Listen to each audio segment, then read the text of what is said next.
سورہ کہف میں حضرت موسیٰ اور خضر علیہ الصلاۃ والسلام کا۔ صحیح بخاری میں اس کی تفصیل ہے، قرآن میں جو واقعہ ہے اس کی وجہ کیا بنی، وہ وجہ بخاری میں لکھی ہوئی ہے۔ حضرت عبداللہ بن مسعود فرماتے ہیں کہ ایک نبی صلی اللہ علیہ وسلم نے فرمایا کہ حضرت موسیٰ علیہ السلام سے ایک دفعہ لوگوں نے پوچھا کہ اس وقت دنیا میں سب سے بڑا عالم کون ہے؟ موسیٰ علیہ السلام نے فرمایا میں، اور بات بالکل درست بھی تھی، پیغمبر سے بڑا تو دنیا میں کوئی نہیں ہوتا، لیکن اللہ کو آپ کا یہ انداز پسند نہیں آیا۔ ہر صحیح بات کہنے کی نہیں ہوتی، تواضع بہت بڑی چیز ہے۔ آج کل یہ تواضع مارکیٹ میں شارٹ، بس میں سب سے بڑا ہوں باقی سارے، حالانکہ آپ سب سے چھوٹے ہوتے ہیں، وہ بھی ایسا وہ بھی ایسا، وہ جو کیڑے نکالتے رہتے ہیں نا بیٹھ کے، وہ بھی غلط وہ بھی غلط وہ بھی غلط، مجھ سے اللہ کام لے رہا ہے، اس کا مطلب آپ سے تو کام لے ہی نہیں رہا۔ تو موسیٰ کلیم اللہ اتنے بڑے، ان کی زبان سے یہ نکل گیا سب سے بڑا عالم کون ہے؟ میں۔ بات صحیح تھی لیکن اللہ کی طرف پھیرنا چاہیے تھا، تو اللہ نے آپ کو تنبیہ کی، فرمایا موسیٰ جو کچھ علوم میں نے دوسروں کو بھی دیے ہیں جو آپ کو نہیں دیے، تو جاؤ آپ ایک بندے ہیں ہمارے فلاں فلاں جگہ پہ، سفر کر کے چلے جاؤ، وہاں ایک بندے سے آپ ملاقات کرو تو آپ کو پتہ چلے گا کہ کچھ چیزیں اللہ نے ان کو ایسی دی ہیں جو آپ کو بولو نا نہیں۔ حضرت موسیٰ علیہ السلام اپنے خادم کو لے کے چلے گئے، اور اللہ نے بتایا کہ اس کی نشانی ہے کہ مچھلی ٹفن سے نکل کے سمندر میں زندہ ہو کے چلی جائے گی، کچھ نشانی بتائی کہ کچھ ایسا ہوگا۔ اب جب یہ وہاں پہنچے ہیں تو کہیں ایک جگہ کنارے پہ آرام کیا تو وہ مچھلی نکل کے زندہ ہو کے سرنگ بنا کے چلی گئی۔ اب جو ان کے خادم تھے نا وہ بھول گئے کہ ایسا ہوا ہے، اور صبح اٹھ کے پھر یہ آگے چلے، چلتے چلتے تھک گئے۔ حضرت موسیٰ علیہ السلام نے فرمایا آتینا غداءنا لقد لقینا من سفرنا ھذا نصبا، لاؤ بھائی دوپہر کا کھانا لے کر آؤ، اس سفر میں تو ہمیں بڑی تھکاوٹ ہو گئی ہے۔ پیغمبروں نے ناشتے نہیں کیے کبھی بھی، غدا کہتے ہیں 11 بجے کا کھانا، عربوں میں عادت تھی کہ 11 بجے کھانا کھاتے تھے دوپہر کا، پھر قیلولہ کر کے آرام کرتے، اور رات کا کھانا مغرب کے بعد کھاتے۔ یہ تمام صحابہ پیغمبروں کی سنت ہے۔ ناشتے کا لفظ قدیم عربی میں آپ کو ملے گا ہی نہیں، ناشتہ جو ہے نا گوروں نے انٹروڈیوس کروایا، یہ گوروں نے تعارف کروایا اس کا، سمجھتے نہیں ہو بات؟ یہ 2 ٹائم کھاتے تھے، اور گوروں نے صرف ناشتہ نہیں، گوروں نے ایسے کھانے ہمیں متعارف کروائے ہیں کہ ان سے ہماری صحتوں کی ایسی کی تیسے۔ مسلمان روٹی کھاتا تھا، گورے کے آنے کے بعد ڈبل روٹی کھا رہا ہے۔ اب بتاؤ روٹی نقصان دہ یا ڈبل روٹی؟ ڈبل روٹی۔ مسلمان روٹی کھاتا تھا، گوروں نے برگر متعارف کروایا، برگر پیزا یہ سب کہاں سے آئی ہیں؟ مسلمان لسی پیتا تھا، وہ واقعہ سنا لسی پیو لسی، اور گوروں نے کیا؟ Cold drink. تو صحتوں کے برباد کرنے میں گوروں کا بہت بڑا دخل ہے۔ وہ الگ بات ہے پھر وہی بتا بھی رہے ہیں کہ یہ نقصان دہ، یہ ٹھیک ہے نا، خود ہی کہہ رہے چھوڑ دو یہ چیزیں، لیکن اب آپ نے ایسا چسکے لگا دیے کہ اب لوگ دنیا چھوڑنے کے لیے تیار ہیں، پیزے چھوڑنے کے لیے تیار نہیں ہیں۔ تو مسلمانوں کی خوراکیں 2 ٹائم ہوتی تھی، وہ شام کو چائے میں ڈبو کے کھانا، سموسے، یہ سب گوروں نے متعارف کروایا، مسلمان نہیں کھا، مسلمان 2 ٹائم۔ ہم نے اپنے بزرگوں کو دیکھا ہے، وہ بتاتے تھے ہم تو ناشتہ جانتے بھی نہیں تھے کیا ہوتا ہے، 11 بجے کھا کے سوئے۔ اچھا گورے میں قیلولہ نہیں ہے، یہ قیلولہ چھڑوایا ہم سے گوروں نے ہے۔ ہندوستان میں، افغانستان میں، ایران میں، پوری دنیا میں جہاں بھی مسلمان آپ کو ملیں گے، قدیم مسلمان سب دوپہر کھانے کے بعد سوتے تھے۔ گوروں نے جب ہندوستان پہ حکومت کی ہے تو قیلولے کا لفظ اور قیلولے کی عادت مارکیٹ سے نکال دی۔ سمجھتے نہیں ہو بات کو؟ تو کچھ چیزیں ہماری وراثت میں تھی، ان کو لے لینا چاہیے۔ خیر اب عادی ہو گئے ناشتے کے، کر لیں آپ، منع نہیں ہے، لیکن پیغمبروں کی ہے۔ تو حضرت موسیٰ علیہ السلام نے فرمایا تھک گئے ہیں، کیا لے آؤ؟ کھانا لے کر آؤ۔ انہوں نے کہا اوڑے وہ مچھلی کھانی تھی، مچھلی تو ڈبکی لگا کے سمندر میں چلی گئی ہے۔ تو حضرت موسیٰ کیا کھا رہے تھے کھانے میں؟ فش۔ پیغمبروں کو اللہ غلط چیزیں بولو نا کیا ہو گئے نہیں کھلاتا۔ ایسا نہیں ہے کہ برگر لے آؤ بھائی، پاپے لے آؤ۔ پیغمبر بڑی سادہ اور اچھی خوراکیں کھاتے ہیں۔ ہمارے نبی کی خوراکیں دیکھ لو نا کیسی صحت والی۔ تو وہ کہا کہ وہ تو فش نکل کے کہاں چلی گئی ہے۔ اچھا جھینگا بھی آپ کو نہیں ملے گا، نہ کسی صحابی سے ملتا ہے کہ جھینگا کھایا ہو کسی نے، نہ کسی تابعی سے ملتا ہے۔ بہرحال اختلافی مسئلہ ہے، لیکن اس میں امام ابو حنیفہ کا جو رائے ہے نا بہت مضبوط ہے کہ سمندر کی صرف مچھلی حلال ہے۔ بہت مضبوط رائے ہے امام صاحب کی، ایک مچھلی کھانے کا ہی تذکرہ ملتا ہے ہمیں۔ اس پہ دلائی میں دے چکا ہوں، ابھی اس کا موقع نہیں ہے۔ تو خیر قرآن میں بھی کہیں نہیں ملتا یہ بات کہتے ہیں قرآن سے ثابت ہے کہ مچھلی کے علاوہ، وہ آیت کا مفہوم کیا ہے وہ میں بیان کر چکا ہوں، بہرحال اختلافی مسئلہ ہے، اس میں شدت جائز نہیں ہے۔ تو حضرت موسیٰ علیہ السلام واپس پلٹے، ارے بھائی وہی تو جگہ تھی جہاں اللہ نے حکم دیا تھا کہ خضر کو تلاش کرو، وہاں گئے تو حضرت خضر علیہ السلام سے ملاقات ہوئی، تو انہوں نے کہا بھائی اللہ نے کچھ چیزیں آپ کو بتائی ہیں جو مجھے نہیں ہیں، تو میرے پاس نہیں ہے، تو اللہ نے مجھے بھیجا ہے کہ میں آپ سے وہ سیکھوں۔ تو حضرت خضر نے فرمایا کہ آپ ان چیزوں میں صبر نہیں کر سکتے۔ کیوں حضرت خضر نے یہ کہا؟ انہوں نے کہا میں کچھ ایسے کام کروں گا آپ صبر بولو نہیں کر سکتے۔ حضرت خضر کو پتا تھا یہ ان کے پاس شریعت کا علم ہے اور یہ کوئی بھی غلط کام دیکھ کر برداشت بولو نہیں کریں گے، اور ان کے لیے یہی ہے، جو علماء ہوتے ہیں، جو واعظین ہوتے ہیں، جو امت کے خیر خواہ ہوتے ہیں، وہ غلط کام دیکھ کر برداشت نہیں کرتے۔ تو آپ نہیں صبر کر سکتے۔ انہوں نے کہا ستجدنی انشاءاللہ صابرا، اللہ نے چاہا تو آپ مجھے صبر کرنے والا پاؤ گے۔ تو انہوں نے کہا ٹھیک ہے میرے ساتھ چلو، لیکن شرط یہ ہے کہ میرے کسی کام پہ آپ نے اعتراض نہیں کرنا، کیونکہ اللہ نے آپ کو میرے پاس بھیجا ہے نا، تو میں جو کچھ کروں گا اللہ کے حکم سے کروں، آپ نے اعتراض نہیں کرنا ہے۔ کہا چلو بھائی چلتے ہیں سر۔ تو سمندر میں بیٹھے، کشتی میں بیٹھے، غریب آدمی کی کشتی تھی، کنارے پہ اترنے سے پہلے حضرت خضر نے اس کشتی کو توڑ دیا، پھٹا نکال دیا اس۔ حضرت موسیٰ علیہ السلام نے فرمایا اخرقتھا لتغرقھا، پبلک ساری ابھی ڈوب کے ہلاک ہو جاتی، بڑی مشکل سے بچے ہیں۔ لقد جئت شیئا امرا، سمجھ میں آنے والی بات، یعنی کیا کر رہے ہیں آپ یہ؟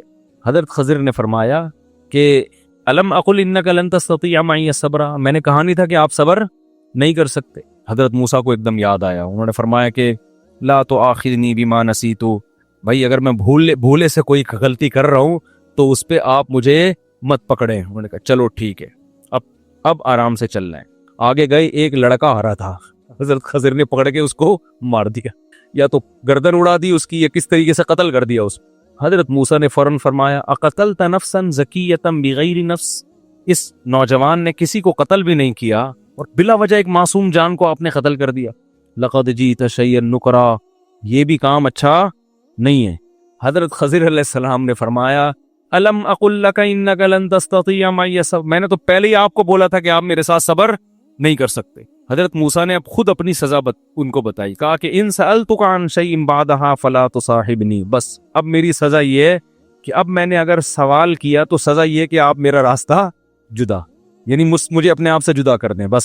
اب آگے گئے ہیں، حتی اذا اتیا اہل قریۃ استطعما، ایک بستی میں گئے مسافر بن کے، ان لوگوں سے بولا بھائی ہم مسافر ہیں، تھوڑا سا ہمارا انتظام کر لیں کوئی کھانے پینے کا، تو انہوں نے کہا نہیں، وہ بڑے کنجوس قسم کے لوگ، مسافروں کا خیال بھی نہیں کر رہے۔ تو حضرت خضر نے دیکھا بستی والوں کی ایک دیوار تھی، گرنے لگی تھی نا، نقصان ہو جاتا، تو انہوں نے اس کو سیدھا کر دیا۔ تو حضرت موسیٰ نے فرمایا ہم مسافر ہیں، ویسے ہی بھوک لگ رہی ہے، اور یہ کمبخت ایک نمبر کے کنجوس لوگ، تو اگر آپ نے ریپیئرنگ کا کام کرنا تھا لو شئت لاتخذت علیہ اجرا، تو ان سے کچھ پیسے ہی لے لیتے اس کے بدلے میں، کہ بھئی میں دیوار ریپیئر کر کے دوں گا لیکن کچھ ہمیں کیا دے دو، پیسے دے دو، تاکہ ہم کچھ کھا پی تو لیں، بھوک سے حالت ہماری خراب ہو رہی ہے۔ حضرت خضر نے فرمایا ھذا فراق بینی و بینک، اب میرا اور آپ کا راستہ کیا ہو گیا؟ جدا۔ جب نبی صلی اللہ علیہ وسلم نے یہ واقعہ سنایا، بخاری میں حدیث ہے، آپ نے فرمایا کہ اللہ موسیٰ پہ رحم کرے، اگر صبر کر دیتے تو کچھ اور بھی چیزیں ہمارے سامنے آ جاتی اور کچھ واقعات آ جاتے۔ پھر حضرت خضر نے ان تینوں کی حکمتیں بیان کی کہ جو کشتی تھی یہ غریب آدمی کی ہے، جو سمندر میں بیچارے اجرت پہ مسافروں کو دائیں بائیں کرتے ہیں۔ آگے ایک بادشاہ ہے، وہ کشتی کو غصب کر لیتا ہے ظالم، تو وہ عیب دار کشتی کو غصب نہیں کرتا، تو میں نے یہ کشتی اس لیے توڑی ہے کہ وہ عیب دار دیکھ کر اس کشتی کو واپس کر دے گا۔ اور وہ جو لڑکا ہے، یہ لڑکا جب بڑا ہوتا تو اپنے والدین کا سخت نافرمان بنتا، جبکہ والدین ان کے نیک اور صالح ہیں، پرہیزگار ہیں، تو اللہ نے ارادہ کیا کہ اس بچے کو موت دے کر اس کے بدلے میں ان والدین کو دوسرا بچہ دیں، اور وہ بچہ ان کی آنکھوں کی ٹھنڈک بنے گا۔ ماں باپ تو سمجھ رہے ہیں ہمارا بچہ مر گیا، لیکن میں نے قتل اس لیے کیا اللہ کے حکم سے کہ اس کا نعم البدل اللہ ان کے اگر یہ زندہ رہے گا تو والدین کو بہت ستائے گا۔ اور رہا وہ جو بستی کا مسئلہ، دیوار کا، بستی میں اس دیوار کے نیچے خزانہ ہے، اور وہ خزانہ یتیم بچوں کا ہے، اور ان یتیم بچوں کا باپ بہت نیک آدمی، وَكَانَ أَبُوهُمَا صَالِحًا، ان کا باپ کیا ہے؟ وہ کیا ہے؟ وَأَمَّا الْجِدَارُ فَكَانَ لِغُلَامَيْنِ يَتِيمَيْنِ، دو لڑکے ہیں یتیم، ان کا والد نیک آدمی ہے، تو اللہ نے مجھے حکم دیا ہے کہ بھئی یہ خزانہ گر گیا تو یہ کنجوس قوم جو ہمیں فری میں کھانا کھلانے کے لیے تیار نہیں ہے، یہ تو سارے خزانے لوٹ لے گی. تو اللہ یہ چاہتے ہیں فاراد ربک ان یبلغا اشدہما، رب یہ چاہتا ہے کہ یہ جوانی کی دہلیز پہ پہنچے، ان کو پھر اطلاع ملے اور یہ خود اپنا خزانہ نکالیں. اب یہ بچے ان کے خزانے پہ قبضہ ہو جائے گا. ذالک تاویل ما لم تستطع علیہ صبرا، اے موسیٰ یہ ان واقعات کی حکمت ہے جن پر آپ صبر نہیں کر سکے. اس واقعے سے اسباق کیا ملتے ہیں اس سے پتہ چلتا ہے. اچھا دیکھو، حضرت خضر کے پاس نہ علم غیب تھا اور نہ کوئی طاقتیں، اللہ نے بتا دیا کہ ایسا کریں اور اس میں حکمت یہ ہے، تو اس سے پتہ چلتا ہے. اور حضرت خضر کا مقام حضرت موسیٰ سے زیادہ نہیں ہے. سمجھتے ہو کہ نہیں سمجھتے؟ یہ ایسا ہی ہے جیسے اللہ بعض دفعہ فرشتوں سے کام لیتے ہیں تو بعض دفعہ انسانوں سے بھی کام لے لیتے ہیں. کام کرنے والا اللہ ہوتا ہے. فرشتے کی مثال ایسے ہوتی ہے جیسے کاتب کے ہاتھ میں قلم کاتب کی مرضی کے بغیر دائیں بائیں نہیں ہوتا، لہذا لکھنے کی نسبت قلم کی طرف نہیں ہوتی، رائٹر کی طرف ہوتی ہے. تو اسی طرح کہتے ہیں ان چیزوں کو کہتے ہیں تکوینی امور. اس کائنات کو جب اللہ چلاتے ہیں نا تو کچھ تکوینی امور ہوتے ہیں، کچھ ایسے کام ہوتے ہیں جن کا شریعت سے تعلق نہیں ہے بلکہ ان کا اللہ کی حکمت اور مصلحت سے تعلق. تو یہ کام اللہ فرشتوں سے بھی لیتے ہیں، ان کو اختیارات نہیں دیتے. اسی طرح بعض دفعہ اللہ بعض انسانوں سے بھی لیتے ہیں مگر اختیارات ان انسانوں کے پاس نہیں ہوتے، لہذا وہ کام ان انسانوں سے مانگنا جائز نہیں ہے. جیسے ہم فرشتوں سے نہیں مانگتے نا، کیونکہ ہمیں پتہ ہے بارش فرشتہ تھوڑی دے گا، بارش کون دے گا؟ اللہ. ہاں وہ فرشتوں کے ذریعے دے دے. حضرت مریم کو جو بیٹا ملا اس میں جبریل کی قدرت نہیں ہے، قدرت کس کی ہے؟ اللہ کی. تو جبریل تو ایک ذریعہ بنے ہیں، اسی وجہ سے جبریل سے کبھی بھی اولاد نہیں مانگی جاتی. یہ شرک ہے. اب کوئی کہے جبریل آپ نے مریم کو شوہر کے بغیر بیٹا دے دیا تو مجھے بھی، میری تو بیوی بھی ہے، ہم دونوں صحت بھی ہیں، رپورٹیں بھی بالکل کلیئر آ رہی ہیں، سب کوئی بیماری بھی نہیں ہے، تو اے جبریل آپ ہمیں بیٹا دے دیں. تو یہ کیا ہو جائے گا؟ کفر، یہ شرک، کیونکہ جبریل کو بیٹا دینے کا اختیار نہیں ہے. تو اسی طرح خضر علیہ السلام کو بھی یہ اختیارات نہیں تھے بلکہ اللہ نے کسی خاص موقع پہ ان کو بتا دیا کہ یہ کام میں یہ حکمت ہے، آپ یہ کر دیں.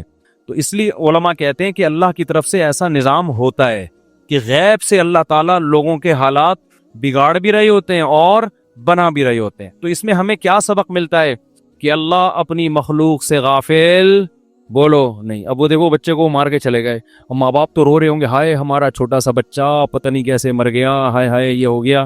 ان کو پتہ نہیں بھائی اللہ نے آپ کے لیے یہ بہت اچھا، یہ بہت ہو قتل بھی کر دیتے ہیں بچے بڑے ہو کر ماں باپ کو. اسی طرح وہ جو دیوار صحیح ہو گئی تو اب وہ لوگ تو سمجھ رہے ہیں قوم کے لوگ، یار ہم تو ایک نمبر کے کنجوس، مگر ہماری دیواریں پھر بھی فری میں کیا ہو رہی ہیں؟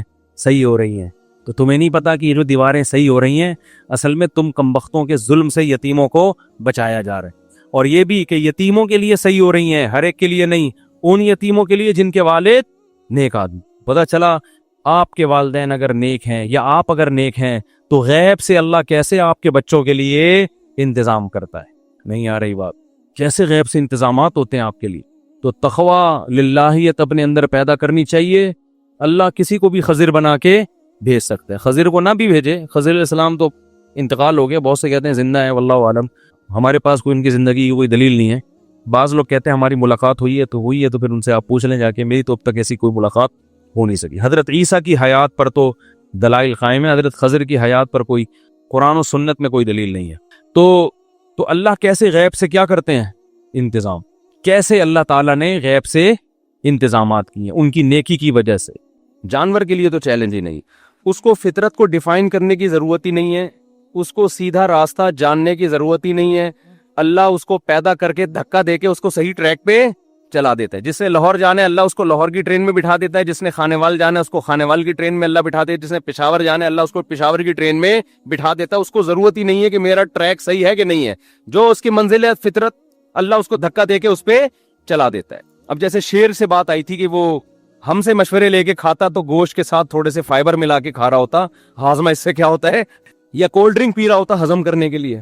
تو اللہ نے اس کو چلا دیا اس کی لائن پہ. وہ آپ چڑیا گھر میں بھی لاؤ گے نا، وہ نہیں مانتا اس چڑیا گھر کے پروٹوکول کو، زو کے پروٹوکول کو وہ نہیں مانتا. وہ کہتا ہے مجھے ویسا ہی پہاڑ چاہیے، مجھے ویسا ہی کچا گوشت چاہیے، ہڈی توڑ کے کھاؤں گا میں. یہ کیا کباب اور کوفتے بنا کے میرے سامنے تم لوگوں نے پیش کر دیا، مجھے یہ بالکل بھی پسند نہیں ہے.